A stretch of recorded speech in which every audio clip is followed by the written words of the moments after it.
som veľmi rád, že sa spoločne schádzame, aby sme slavili výročie konsekrácie tohto chrámu. Chcem privítať medzi nami dôstojného pána dekana Richarda Folučku, ktorý bude predsedať dnešnej slávnosti, ale zároveň aj ostatných hostí, ktorí pôsobili v tomto chráme a zároveň i ostatných oltárnych spolubratov a svojich reholných spolubratov. Som veľmi rád, že sa spoločne schádzame a môžeme Bohu ďakovať za tento chrám, ktorý posvetil biskup Jozef Vurum. Prosím ťa, drahý oltárny spolubrat, povedz nás teraz do tajomstva Kristovej obety touto svetou omšou.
Aby sa na tomto mieste vždy konala Tebe milá služba a na nás hojne zostupovala milosť vykúpenia. skrze nášho Pána Ježiša Krista, tvojho Syna, ktorý je Boh, a s tebou žije a kráľuje v jednote s Duchom Svätým, po všetky veky vekov.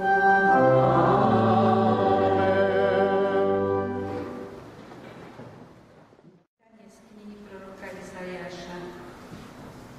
Toto hovorí Pán.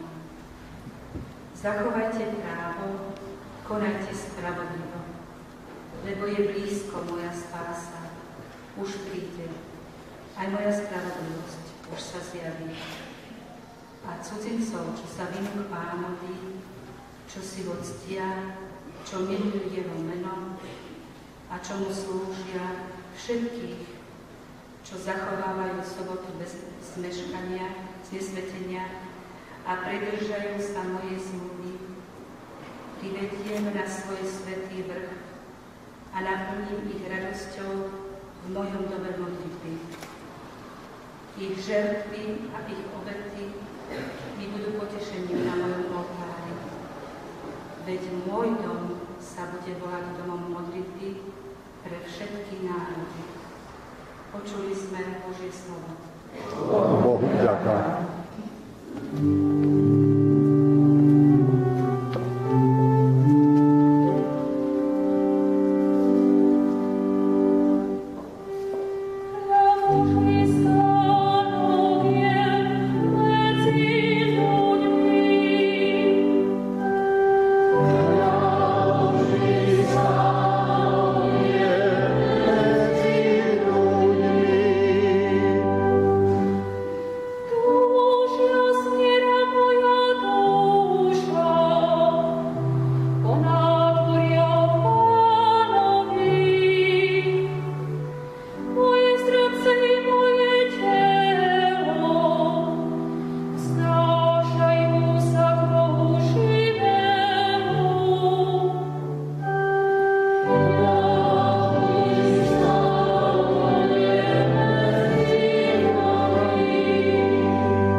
Čítanie z prvého listu svätého apoštola Pavla Korinťanom. Bratia, vy ste Božia stavba. Podľa Božej milosti, ktorú som dostal, položil som ako múdry staviteľ základ a iní na ňom stavia. Ale každý nech si dáva pozor, ako na ňom stavia. Lebo nik nemôže položiť iný základ, okrem toho, čo je už položený. A je ním Ježiš Kristus. Neviete, že ste Boží chrám a že vo vás prebýva Boží duch? Kto by teda Boží chrám zničil, toho Boh zničí. lebo Boží chrám je svätý a ním ste vy. Počuli sme Božie slovo. Bohu vďaka.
Blízko bola židovská Veľká noc a Ježiš vystúpil do Jeruzalema.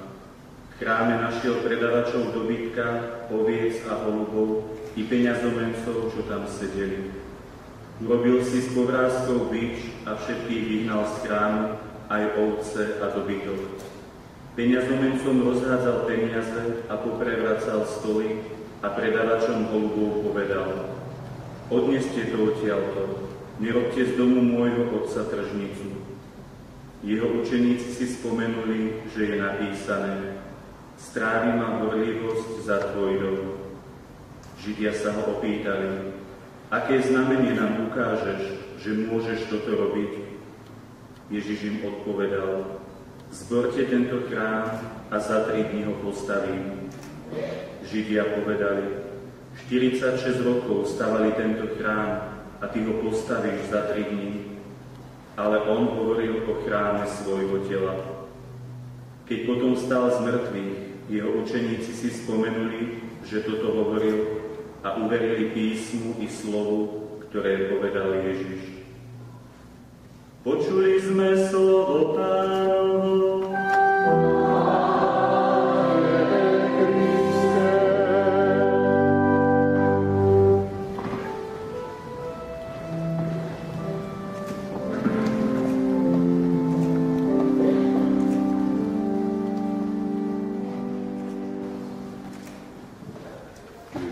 Kňazi, diakon, ministranti, drahí bratia a sestry. Som sa vás na úvod spýtal, či sú nám potrebné chrámy, alebo lepšie, či je vôbec potrebné sláviť výročie posviacké tohto chrámu. Čo by som mi povedal? To, že ste sem prišli, je znakom toho, že to asi zmysel má. Mali by sme si dnes ešte viac uvedomiť a prejaviť aj svoju vďačnosť pre všetkým Pán Boh, že sme tu. Generácii ľudí, ktorí tento chrám pred mnohými stáročiami postavili, generáciám ľudí, ktorí sa počas tých stáročí starali.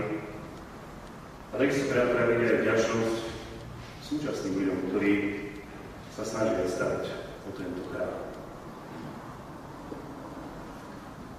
Kostol alebo chrám častokrát spolu s patriarchom Jakubom voláme Boží dom. Ale veľakrát to zvádza k tomu, že to vnímame len ako dom Boha. Určite prebýva tu, v tomto chráme, bohostánu, živý Boh. Každý jeden deň sa tu sprítomní Kristova obeta. Ale Boh v tom najvlastnejšom slova zmysle prebýva v inom chráme, v srdci dobrého človeka. Pretože pre Boha je domom, príbytkom celý jeho vesmír. A tak si musíme uvedomiť, že Boží chrám je tu predovšetkým pre človeka. Je to vlastne dom Božej rodiny. To je možno presnejšie označenie. A tak sa znova pýtam, je pre Božiu rodinu potrebný chrám? Po druhej svetovej vojne, keď bolo mnoho kostolov, mnoho chrámov zničených, ľudia sa snažili tieto chrámy obnoviť. Aj v našej republike, vtedy v bývalom Československu, sa zničilo veľa chrámov, ale vieme, že krátko po vojne nastúpila v moci komunistická diktatúra. A tak v jednom meste jeden pán farár spolu so svojimi veriacimi žiadal stavebné povolenie na vtedajšom miestnom národnom výbore, aby si mohli obnoviť svoj kostol. Dostali strohú odpoveď. Bolo by to plýtvanie stavebným materiálom, ktorý potrebujeme na výstavbu nových tovarov. A žiadali farára o hlbšie vyjadrenie, prečo chce vlastne obnoviť kostol. Pán farár im hovorí, keď prestanete stavať kostoly, budete musieť začať stavať väznice na to lepšie. Keď sa pozrieme na svet okolo seba, stavieme aj kostoly, ale vieme, že sú plné väznice. Máme tu mravný úpadok našej spoločnosti a je to možno aj preto, že ľudia už prestali v úcte Božie chrámy. Možno aj my, aj okolo tohto chrámu, prechádzame viackrát bez toho, aby sme sa zúčastnili na svätej omši, alebo sme sa tu zastavili na krátku adoráciu či modlitbu. Nejak nám už zapadol ten kostol do tej scenérie a nepripadá nám to nejaké čudné alebo zvláštne, keby tu nebolo. Keď teraz pozerám cez otvorené dvere, tak vidím, že mnoho ľudí vidia okolo ani nevie, že tu bolo chrám. Čo je teda významom chrámu pre človeka? Okrem toho, že tu schádza Božia rodina. Mnohí chcú kostol vidieť len múzea umeleckých diel. Určite aj to je jeden z významov chrámu, ale určite druhoradý či treťoradý. Sú tu určite aj v tomto chráme umelecké skvosty. Ale myslíte si, že tá generácia ľudí, ktorá stavala tento chrám, sa pechorila, lopotila len preto, aby z tohto kostola bolo múzeum? Určitá muzeálna črta chrámov na jednej strane, čo by sme aj tu žili, alebo aj v tých iných veľkých mestách ukazovali turistom. Čo ukazujú turistickí sprievodcovia? Ak nie, tie starobilé, krásne, skvostné chrámy. Ale predovšetkým človek si má uvedomiť, okrem tých umeleckých diel, ktoré určite tiež dotvárajú určitú atmosféru a pozývajú človeka k tomu, aby nepozeral len po stenách, ale pozeral ešte trošku vyššie. Pozrel sa doslova z Božieho chrámu do neba. Počuli sme to v druhom čítaní, budeme to počuť aj v prefácii, v piesni vďaky. Že pre všetkým ľudské srdce je chrám Boží. My sme tou Božou stavbou, ako hovorí svätý apoštol Pavol. A Ale keď sa zhromaždíme v tom chráme s kameňou, mali by sme cítiť tú Božiu prítomnosť ešte viac.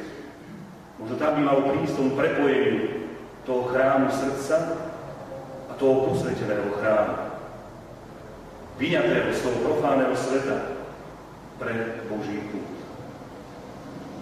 A takto budeme pristupovať aj k chrámu svojho srdca, aj k tomu chrámu z kameňa, tak myslím si, že sme to chopili zmysel. Skúsme preto možno porozmýšľať aj dnes večer, keď pôjdeme spať. Aký máme postoj k chrámu svojho srdca i k chrámu z kameňa. Keď nás možno kňaz pozýva do služby aj pre chrám, neodmietame. Tie služby sú rozličné. Môžeme samozrejme prísť pomôcť nejaké ubratovacej skupine po obratu. Vidím, že musí byť aj nejaká aranžérka, ktorá vyzdobí tento chrám. Určite tu občas niečo aj odpadnúť, treba namarovať. Čiže aj tie stavné budeme, to je možno skôr prekvapové. Ale koľko ľudí dnes, keď kňaz pozýva, aby prišli pomôcť, ako sa vraví na kostol, povie, že nemá čas. Alebo nemá dary, nemá talent, ja to neviem. Čo vlastne vieš? Veľakrát, keď sa budeme spoliehať, že to urobia tí iní, tak to neurobí nikto. Už máme tu ďalší fenomén, že už sa stráca vôbec celková úcta. Ja tiež v mojej farnosti sú tam rok aj 3 týždne. 5-krát už ukradol niečo z Božieho chrámu. Nedené zlody a podobne.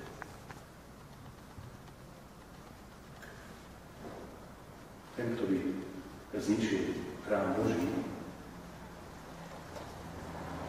to by bol zničil. Určite to platí pre všetkých pre ten chrám srdca. Ale skúsme pestovať aj v tej mladej generácii úctu aj tomu chrámu z kameňa. Je to miesto, kde môžeme ako spoločenstvo prehlbovať svoju vieru. Dokonca práve len v spoločenstve môžeme kráčať k Bohu. Ruský mysliteľ Chomiakov to krásne vedel. Do zatratenia ide človek sám. Ale do neba môžeme ísť len a len v spoločenstve veriacich. Amen. Pán Boh zaplať.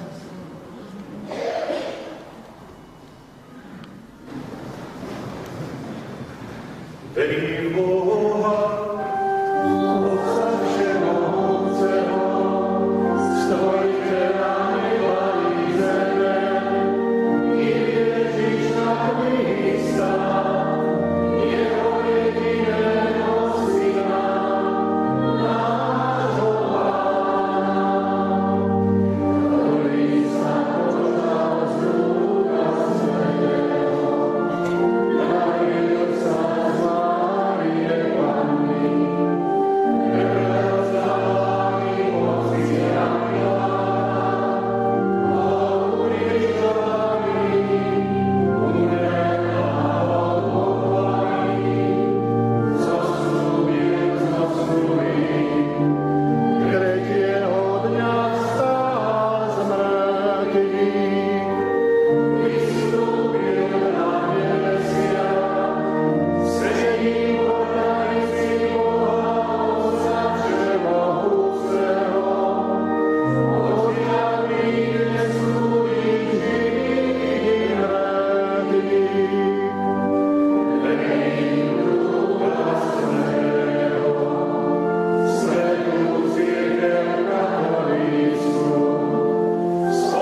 nášho svätého otca Benedikta, za všetkých biskupov a kňazov, aby boli žiarivým príkladom oslavy Boha pri slávení posvätnej liturgie.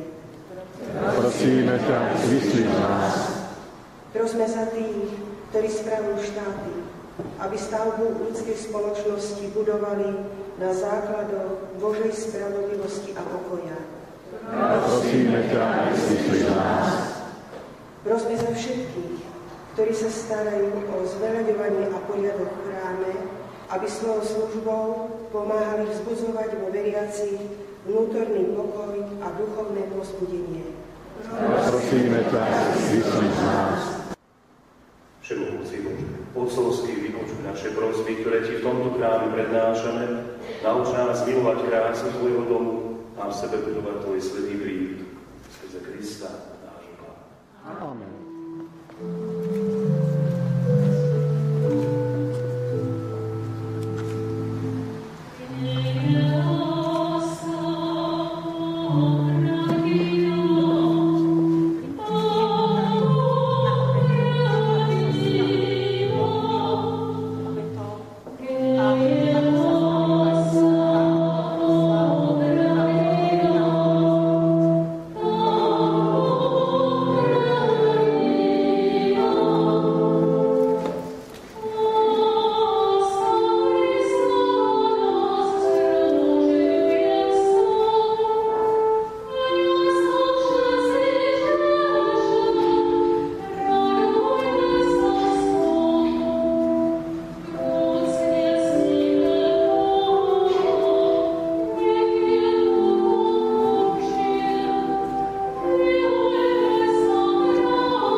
sa, bratia a sestry, aby sa moja i vaša obeta zalúbila Bohu Otcu Všemohúcemu. Nech Pán príjme obetu z tvojich rúk na chválu a slávu svojho mena a užitok nám i celej svätej cirkvi. Presvätý Bože, pripomíname si deň, keď si svojou prítomnosťou posvetil tento chrám vyhradený pre Teba. Prosíme ťa, príjmi dary, ktoré Ti prinášame na tomto posvätnom mieste a urobaj z nás Tebe príjemnú obetu skrze Krista nášho Pána. Amen. Pán s vami, i s duchom tvojím, hore srdcia, máme ich u Pána. vzdávajme vďaky Pánovi Bohu nášmu. Je to dôstojné a správne.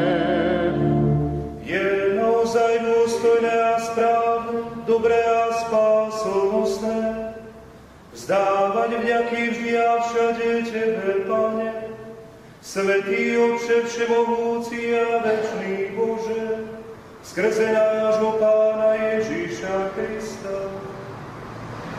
Lebo si nám doprial radosť, že sme ti uprostred našich príbytkov mohli postaviť tento dom. V ňom zhromaždieš rodinu svojich veriacich, putujúcich k tebe.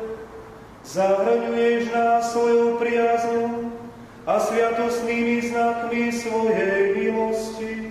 Upevňuješ naše spojenie s tebou. Na tomto mieste sa staviaš si z nás živý chrám a cirkev rozšírenú po celom svete buduješ ako Kristovo tajomné telo, kým nedosiahne dokonalosť blaženosti nebeského Jeruzalema. Preto ťa v tomto svetom chráme chválime so všetkými anielmi a svätými a ústačne ti voláme na slávu.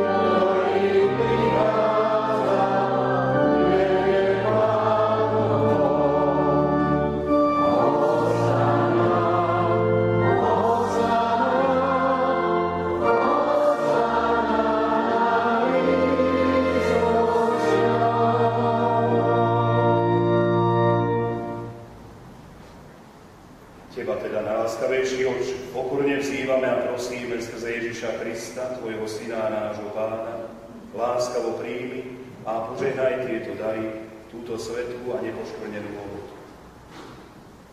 Prinášame Ti najmä za Tvoju svätú katolícku cirkev v jednote s Tvojím služobníkom, naším pápežom Benediktom, s naším biskupom Tomášom a so všetkými, ktorým je zverená starosť o pravú, katolícku a apoštolskú vieru. Daruj svojej cirkvi pokoj, chráň, zjednocuj a spravuj po celom svete. Pamätaj na svojich služobníkov a služobnice. Pamätaj na všetkých tu prítomných. Ty poznáš ich vieru a vieš, že sú ti oddaní. Za nich ti prinášame túto obetu chvály. Aj oni sami ti obetujú za seba i za všetkých svojich rád, za svoje vykúpenie, za nádej na večnú spásu i za časné blaho a predkladajú svoje prosby Tebe, tomu večnému, živému a právému. V spoločenstve s celou cirkvou s úctou si spomíname najmä na preblahoslavenú Máriu, vždy Pannu, rodičku Ježiša Krista, Boha nášho Pána, i na svätého Jozefa Ježenika a na Tvojich svätých apoštolov a mučeníkov, Petra a Pavla, Ondreja, Jakuba, Jána, Tomáša, Jakuba, Filipa, Bartolomeja, Matúša, Šimona a Tadeáša, Lína, Kléta, Klimenta, Sixta, Kornélia, Cipriána, Vavrinca, Chryzogóna, Jána, Pavla, Kozmu a Damiána i na všetkých Tvojich svätých. Pre ich zásluhy a na ich prosby poskytni nám vždy a všade svoju pomoc a ochranu. Príjmi túto obetu, ktorú Ti predkladáme my, Tvoji služobníci i celá Tvoja rodina. Spravuj naše dni vo svojom pokoji, zachráň do večného zatratenia a pripočítaj zásluhy svojich výborov. Mocou svojho požehnania posväť tieto dary a urobí dokonalou, duchovnou a Tebe milou obetou, aby sa nám stali telom a krvou Tvojho milovaného Syna, nášho Pána Ježiša Krista. On večere pred svojim mučením vzal chlieb do svojich svätých a ctihodných rúk, pozdvihol oči k nebu, k Tebe, Bohu, svojmu všemohúcemu Otcovi, vzdával Ti vďaky a dobrorečil, lámal chlieb a dával svojim učeníkom hovoriac. Vezmite a jedzte z neho všetci. Toto je moje telo, ktoré sa obetuje za vás.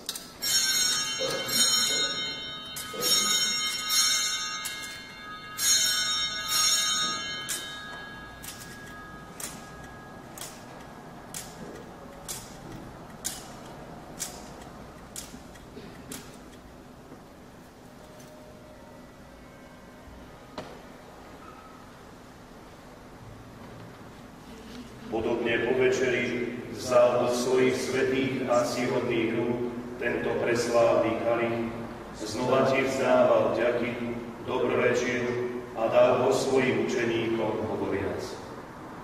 Vezmite a pite z neho všetci.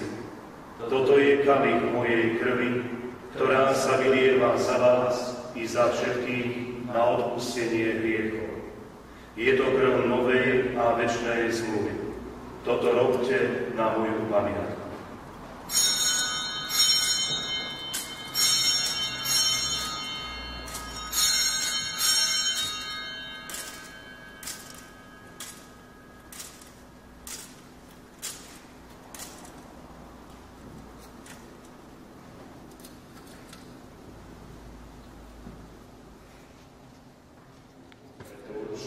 Tvoji služobníci aj tvoj svätý ľud, slávime pamiatku požehnaného umúčenia i zmrtvých stania a slávneho na nebo vstúpenia Ježiša Krista, tvojho Syna a nášho Pána, a prinášame Tebe, vznešenému Bohu, dary svojich darov, svätý chlieb večného života a kalich večnej spásy, ako obetu čistú, obetu svätú, obetu nepoškvrnenú. Zliadni na ne ľudným a láskavým okom a milostivo ich príjmi, ako si milo prijal obetné dary svojho spravodlivého služobníka Ábela, žertvu nášho pravca Abraháma i svätú a nepoškvrnenú obetu tvojho veľkňaza Melchizedeka. Pokorne ťa prosíme, všemohúci Bože, prikáž svojmu svätému anielovi preniesť tieto dary na tvoj nebeský oltár, pred tvár tvojej božskej veľebnosti, aby nás všetkých, ktorí máme účasť na tejto oltárnej obete a príjmeme presväté telo a krv tvojho Syna, naplnilo hojné nebeské požehnanie a milosť. Pamätaj, Oče, na svojich služobníkov a služobnice, ktorí nás predišli do večnosti so znakom viery a spia spánkom pokoja. Aj nás, svojich hriešných služobníkov, ktorí dúfame v Tvoje prehojné milosrdenstvo, priveď do spoločenstva svojich svätých apoštolov a učeníkov. Jána, Štefana, Mateja, Barnabáša, Ignáca, Alexandra, Marcelína, Petra, Felicity, Perpetuy, Agáty, Lucie, Agnesy, Cecílie, Anastázie a všetkých Tvojich svätých. Prosíme ťa, príjmi nás do ich spoločenstva nie pre naše zásluhy, ale pre Tvoje veľké zľutovanie. Skrze nášho Pána Ježiša Krista, skrze Neho Ty, Bože, všetky tieto dary stále tvoríš, posvedzuješ, oživuješ, požehnávaš a nadávaš. Skrze Krista, s Kristom a v Kristovi máš Ty, Bože, Otče všemohúci, v jednote s Duchom Svätým, všetkú úctu a slávu po všetky veky vekov.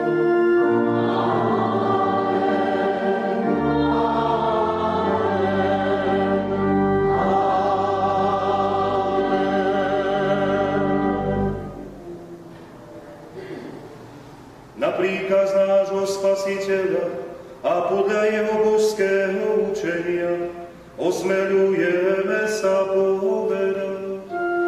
Otče náš, ktorý si na nebesiach, tvoje srdce známe, tvoje dieťa, všetko v nás všetkého zla.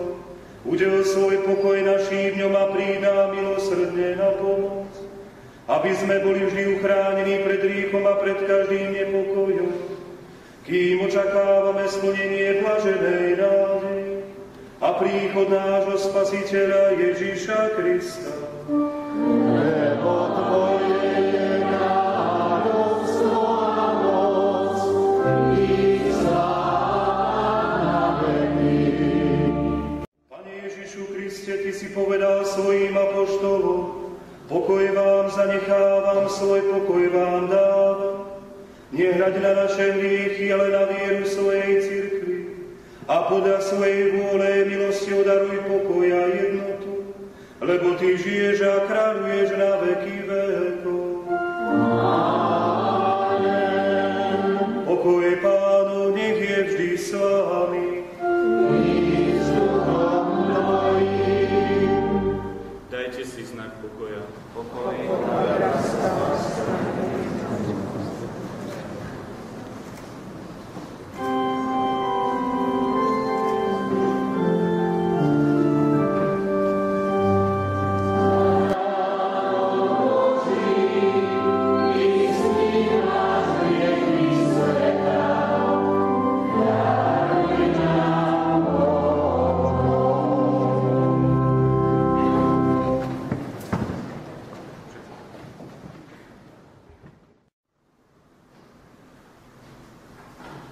Hľa, baránok Boží, ktorý sníma hriechy svetu.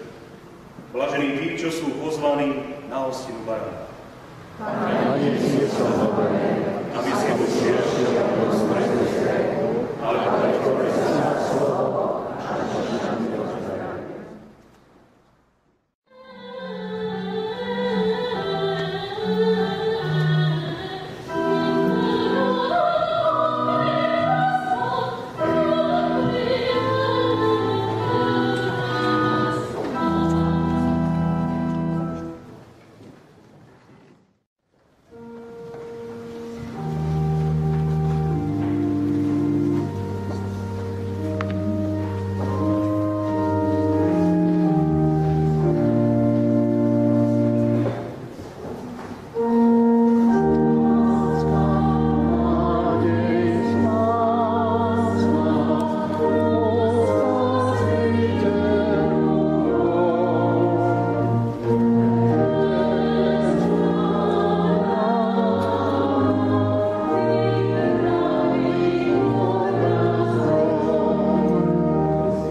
Všemohúci a večný Bože, na výročie posvetenia tohto chrámu priniesli sme Ti obetu chvály. Prosíme ťa, naplň nás nebeským požehnaním a radosťou, aby naše spoločenstvo bolo vždy dôstojnejším chrámom Tvojej slávy, skrze Krista, čo Pána.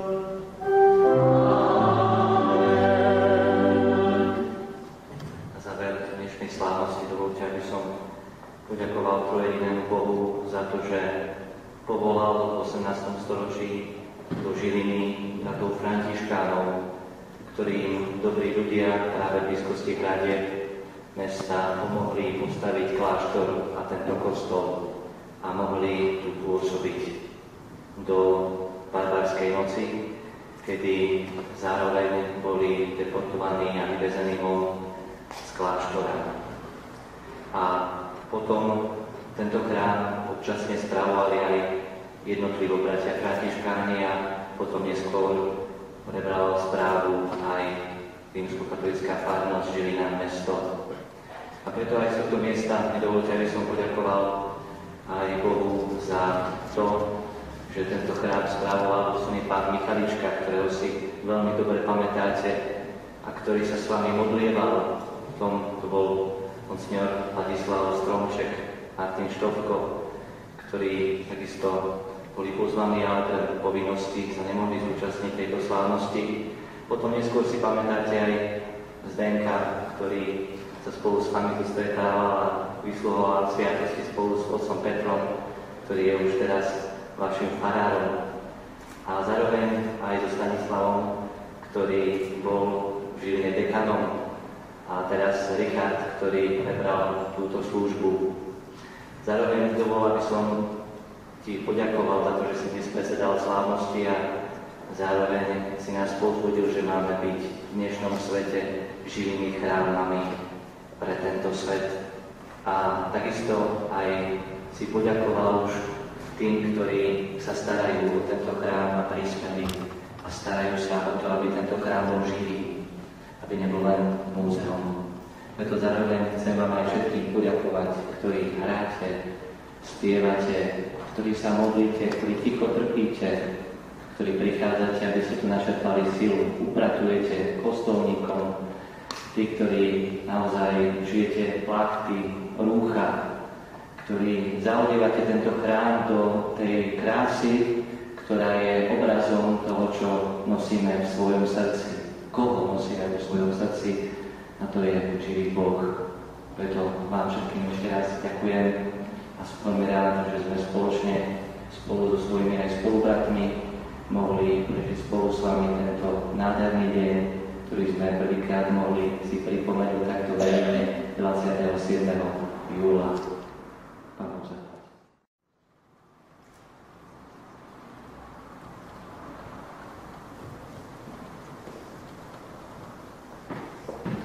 Bratia a sestry, ja by som chcel poďakovať ešte raz za pozvanie do službu, slúžiť s vami svätú omšu. Im to aj mojich farníkov. Chrám Sv. Bartolomea má jednu veľkú výhodu, že na Vočnice sa musí spoverať schodok a toto nie je pár. A dokonca stojí tu blízko trojbus, tak Vočnice to nie je až tak ďaleko. Takže mnohí ste si práve pre toto obľúbili, tento Boží chrám, tak chodívajte sa radi. Ja sa na to ani nehnevám, keď príďte na Vočnice. Horšie by bol, keby si nechodili nikam. Pán s vami. Skloňte sa na požehnanie. Všemohúci Boh, ktorý chcel všetko zjednotiť Kristovi a urobil ho uholným kameňom svojej cirkvi, nech vám dá milosť, aby ste mohli stáť živými kameňmi duchovného chrámu, ktorým je cirkev.